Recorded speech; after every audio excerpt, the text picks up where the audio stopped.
Hello students, welcome to the video 2। यहाँ पे हम चैप्टर 5 को आगे कंटिन्यू कर रहे हैं। जो हमारा वीडियो 1 था उसके अंदर हमने क्यूब्स क्या होते हैं वो समझा था, फिर एक्सरसाइज 5A के कुछ क्वेश्चंस करे थे और हम क्वेश्चन नंबर 5 तक पहुँच चुके थे।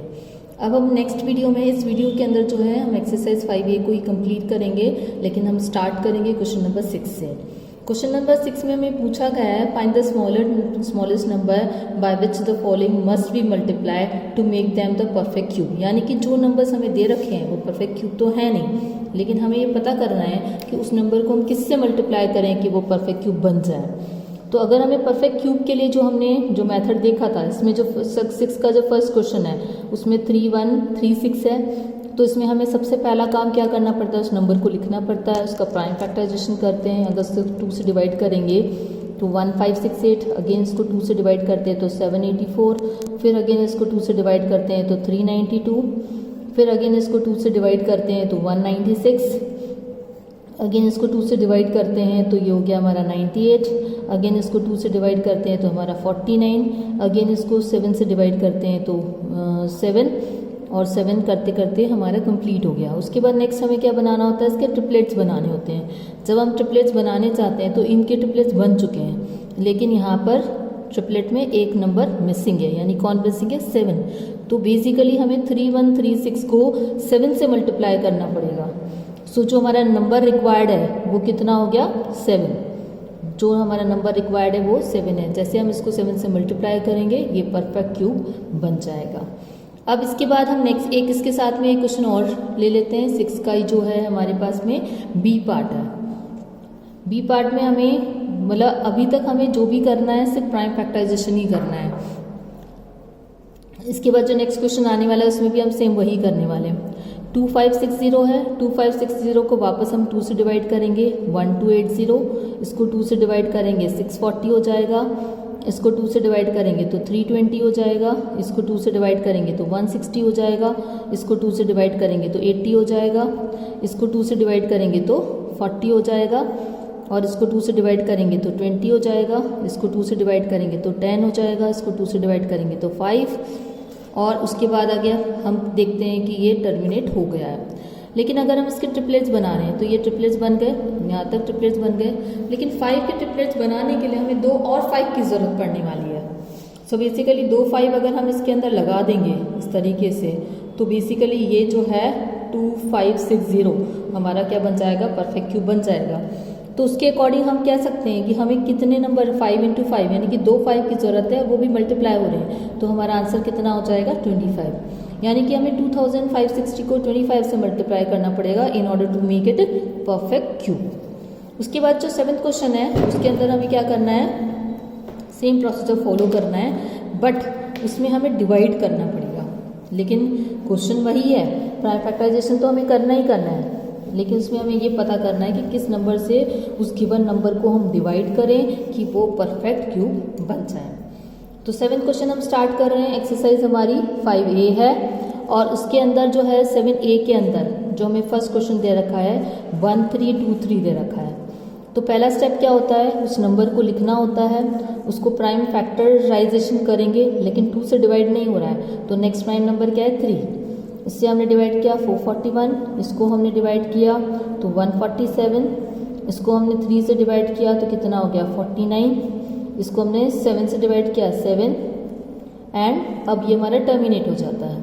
तो अगर हम इसके ट्रिपलेट्स बनाते हैं तो 3 का तो ट्रिपलेट बन रहा है, लेकिन जो है 7 का ट्रिपलेट नहीं बन रहा है। यानी कि एक जो है ये जो नंबर है हमारा, इस नंबर को अगर हम रिमूव कर देते हैं डिवाइड करके तो हमारा जो रिमेनिंग नंबर है वो हमारा परफेक्ट क्यूब बन जाएगा। तो हमें किससे डिवाइड करना पड़ेगा, 7 × 7 = 49, यानी कि 1323 को हम 49 से डिवाइड करेंगे तो ये परफेक्ट क्यूब बन जाएगा। अब हम इसको आगे कंटिन्यू करते हैं। आगे कंटिन्यू करने के साथ साथ में हम एक क्वेश्चन और ले लेते हैं जो इसका सी पार्ट है। तो हम 7th का जो है सी पार्ट ले रहे हैं। सी पार्ट में जो हमें नंबर है 1024 है, सेम स्टेप है 1024 लिखना है और उसका 2 से प्राइम फैक्टराइजेशन, 2 से डिवाइड हो रहा है इसे 2 से कर लेंगे। इसको हमने डिवाइड किया 256 हो गया, फिर इसको डिवाइड किया 128 हो गया, फिर इसको डिवाइड किया 64, फिर इसको हम डिवाइड कर रहे हैं 32, फिर इसको हम डिवाइड कर रहे हैं 16, फिर इसको हम डिवाइड कर रहे हैं 8, फिर इसको हम डिवाइड कर रहे हैं तो 4 और इसको हम डिवाइड कर रहे हैं तो 1। इस तरीके से हमने इसका प्राइम फैक्टराइजेशन कंप्लीट करने के बाद हम नेक्स्ट काम क्या करते हैं, इसके ट्रिपलेट्स बनाते हैं। अब हम इसको ट्रिपलेट्स बनाने के बाद में एक्चुअली यहाँ पर थोड़ा सा गलती हो गई, यहाँ पे हमें 2 और लिखना था, ये 2 अब ये टर्मिनेट हो रहा है। तो अगर हम इसके ट्रिपलेट्स बनाते हैं तो हम देख रहे हैं कि ये 2 जो है रिमेनिंग है, लेकिन इसका मतलब ये है कि हम 1024 को किससे डिवाइड करें, 2 से, जिसकी वजह से जो है 1024 हमारा परफेक्ट क्यूब बन जाएगा। तो जो ट्रिपलेट्स बनने के बाद जो रिमेनिंग नंबर होता है उससे या तो हमें मल्टीप्लाई करना पड़ता है उसको परफेक्ट क्यूब बनाने के लिए, या उसको डिवाइड करना पड़ता है।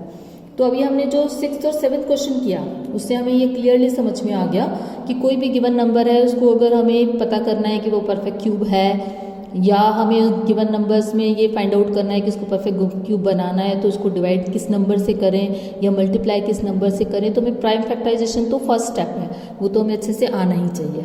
अब हम क्वेश्चन नंबर 8 में जाते हैं। क्वेश्चन नंबर 8 थोड़ा सा हमारा डिफरेंट काइंड ऑफ क्वेश्चन है। उसमें हमें ये बोला गया है कि find the volume of A cube. हमें एक क्यूब का वॉल्यूम फाइंड आउट करना है, उसका सरफेस एरिया हमको दे रखा है।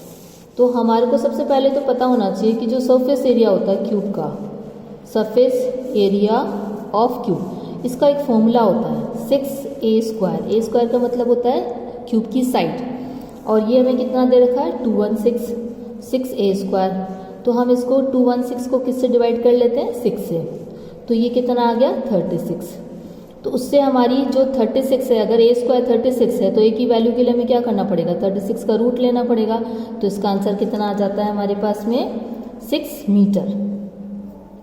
तो अभी हमको जो है ये पता चल गया कि जो हमारा क्यूब है उसकी जो साइड है वो 6 मीटर है। अब वो बोल रहे हैं कि इसका क्यूब निकालो, इसका वॉल्यूम निकालो। तो वॉल्यूम क्या होता है, वॉल्यूम ऑफ क्यूब किसके बराबर होता है, साइड का क्यूब, यानी कि a का क्यूब, यानी कि 6 का क्यूब। अगर हम 6 का क्यूब निकालते हैं तो 6 इंटू 6 इंटू 6 किसके बराबर हो गया 216, और यहाँ पे आपको क्या लिखना पड़ेगा मीटर क्यूब।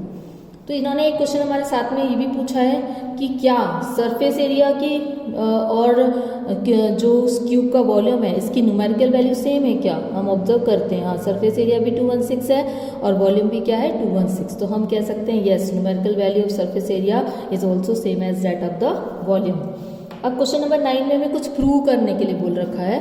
उन्होंने प्रूव करने के लिए बोला है कि अगर हमें किसी भी नंबर को डबल कर देते हैं तो क्या उसका क्यूब जो है वो 8 टाइम्स हो जाता है। इसके लिए हमें एक सिंपल सा क्या करना पड़ेगा, अजम्पशन लेना पड़ेगा।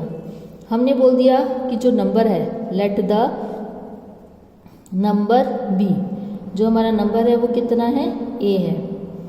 अब इसका क्यूब निकालेंगे, a का क्यूब निकालेंगे तो क्या हो जाएगा a क्यूब हो जाएगा।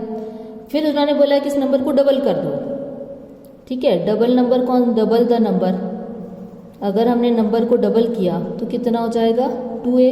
अब इसका वापस क्यूब निकालेंगे तो 2a का होल क्यूब हो जाएगा, यानी कि 2 का क्यूब कितना होता है 8 का क्यूब हो गया। तो ये बोल रहे हैं अगर हम इन दोनों को कंपेयर कर रहे हैं तो इनिशियल क्यूब और ये जो अभी हमें क्यूब मिला इनमें क्या रिलेशन है, ये जो है इसका 8 टाइम्स है, और यही हमको इसके अंदर प्रूव करना था कि अगर किसी भी नंबर को डबल किया जाता है और फिर उसका क्यूब निकालते हैं तो पहले वाले क्यूब का वो 8 टाइम्स होता है क्या। तो हमने कहा यस, वो उसका डबल होता है। उसके बाद में हमारे पास में जो 10 क्वेश्चन आ रहा है, 10 क्वेश्चन के अंदर हमको उन्होंने क्या पूछ रखा है, 10 क्वेश्चन में हमें ये पूछा हुआ है कि इवैल्यूएट द फॉलोइंग। इसमें हमें कुछ वो दे रखा है, वैल्यूज दे रखी हैं और उसको हमें सॉल्व करना है। तो जो हमारा 10 है इसका हम एक पार्ट कर लेते हैं। ए पार्ट जो है इसके अंदर हमें थोड़ा सा इस तरीके से दे रखा है 7 स्क्वायर प्लस 24 का स्क्वायर, और बाहर क्या लगा रखा है क्यूब। यानी कि इसको इवैल्यूएट करना है तो हमें पहले क्या करना पड़ेगा, 7 का स्क्वायर निकालना पड़ेगा, 24 का स्क्वायर निकालना पड़ेगा। फिर हम क्या करने वाले हैं उसको, फिर उसके बाद में हम लोग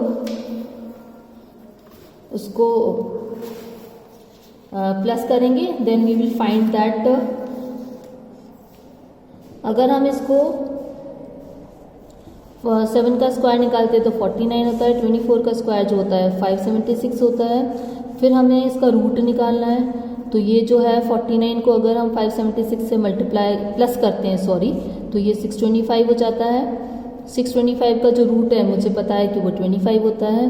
फिर हमें इस 25 का क्या करना है, क्यूब निकालना है, यानी 25 का क्यूब का मतलब 25 इंटू 25 इंटू 25, और वो किसके बराबर होता है, 15,625 के बराबर होता है। इसका जो बी पार्ट है उसमें इसी तरीके से करना है आपको। उसमें 8 स्क्वायर प्लस 6 स्क्वायर है, वो बहुत ईजी है, क्योंकि जस्ट आपको 8 का स्क्वायर 64, 6 का स्क्वायर 36, इसको प्लस करेंगे 100, 100 का अंडर रूट लेंगे तो 10, और 10 का क्यूब करेंगे तो 1000। उसके बाद 12th क्वेश्चन में हमें एक रूल समझना होता है।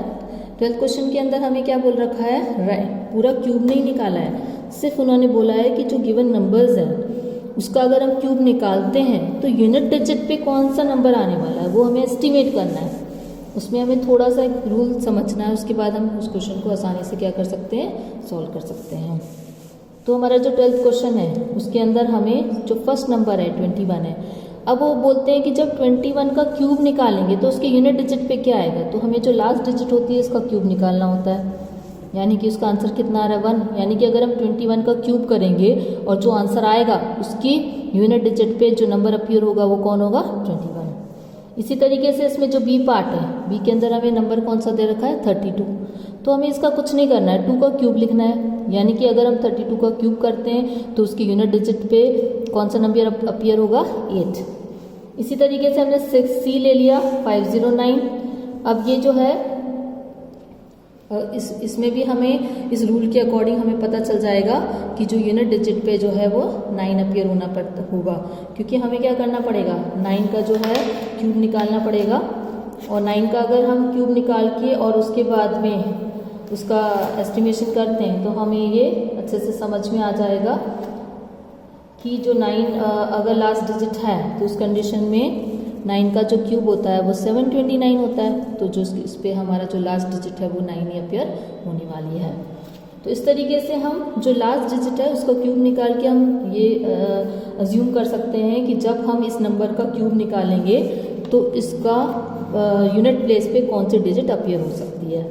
अब इसमें एक लास्ट क्वेश्चन रह जाता है। लास्ट क्वेश्चन के अंदर हमको एक रूल याद रखना है। क्वेश्चन नंबर 13 के अंदर, क्वेश्चन नंबर 13 के अंदर जो है हमें जो रूल याद रखना है उसमें हमें क्या ध्यान रखना है कि किसी भी sum of the cube of the first n natural number is equal to the square of their sums. ये होता है rule. 1 cube plus 2 cube plus 3 cube जो है वो किसके बराबर होता है, 1 प्लस 2 प्लस 3 प्लस 4 का करता आगे कंटिन्यू रहेगा तब तक स्क्वायर के। तो उसके अकॉर्डिंग जो है उसके अकॉर्डिंग हमें एक बार इसका फर्स्ट क्वेश्चन हम कर लेते हैं। फर्स्ट क्वेश्चन में जो ए पार्ट है उसके अंदर हमको क्या बोल रखा है, 1 प्लस 2 प्लस 3 प्लस 4 प्लस 5 का होल स्क्वायर वो किसके बराबर होगा, 1 के क्यूब प्लस 2 के क्यूब प्लस 3 के क्यूब प्लस 4 के क्यूब प्लस 5 के क्यूब के बराबर होगा। तो इस रूल के हिसाब से हम इसके बी और सी पार्ट भी कर सकते हैं। इसके साथ ही हमारा एक्सरसाइज 5A कंप्लीट हो जाता है।